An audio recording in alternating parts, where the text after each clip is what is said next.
in 1 Corinthians 15, verse 12. Paul says this, "Now, if Christ is preached that he has been raised from the dead, how do some of you say that there is no resurrection of the dead? For if there is no resurrection of the dead, then Christ is not risen." Notice, present tense, is not risen. "And if Christ is not risen, then our preaching is empty and your faith is also empty." It's meaningless. This is the backbone of our faith, the resurrection of the dead. You have to believe that Jesus came bodily out of the grave, because unless he did that, number one, you're still in your sins, and number two, you're not going to receive a bodily resurrection either. If God can't do it for himself, he surely can't do it for you. This is my problem with Islam and Buddhism and Hinduism.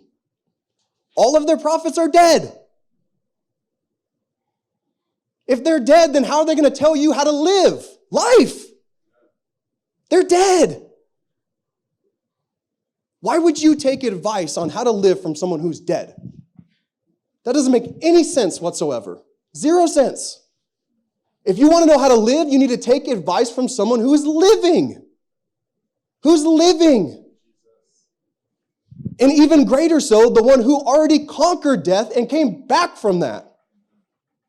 And said, "I have greater things for you than death.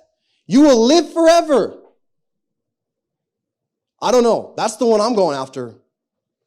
I don't have a hope that I just get to be in the ground forever and lose consciousness. I know too much already. My hope is that the Lord will come back and take this lifeless body and meet it with my spirit, and that it will be brand new again. And I will get to be with him like that forever. That's the hope that I have. You guys choose what you want, but that's where I'm going. Everybody's going to figure it out one day, I guess. That's my hope. He goes on to say, "If Christ is not risen, then our preaching is empty, and your faith is also empty. Yes, we are found false witnesses of God, because we testified of God that he raised up Christ, whom he did not raise up, if in fact the dead do not rise. For if the dead do not rise, then Christ is not risen. And if Christ is not risen, your faith is futile and you're still in your sins."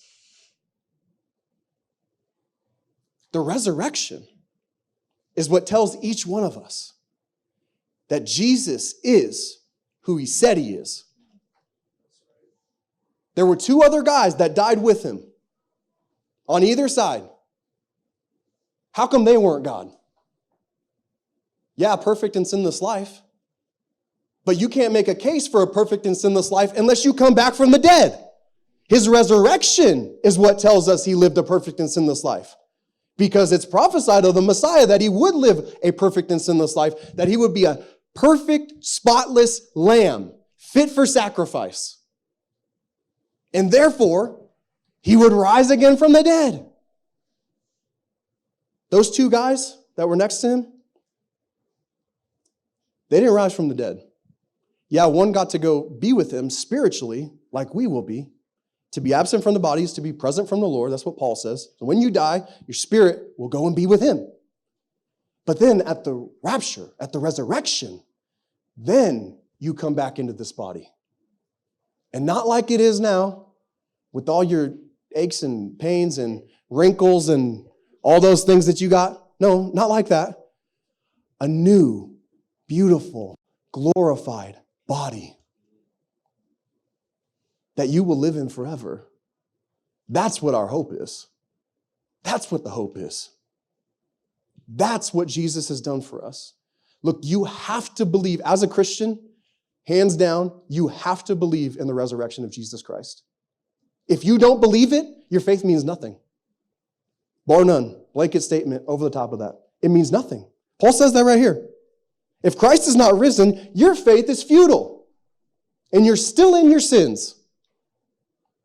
Because he didn't prove that he is who he said he is. You can say you're the Messiah, but until you come out of the grave, no one's going to believe that. Our God came out of the grave. He didn't stay there. And therefore, you now have hope that you're not going to have to stay there either. That's the hope that He's given us.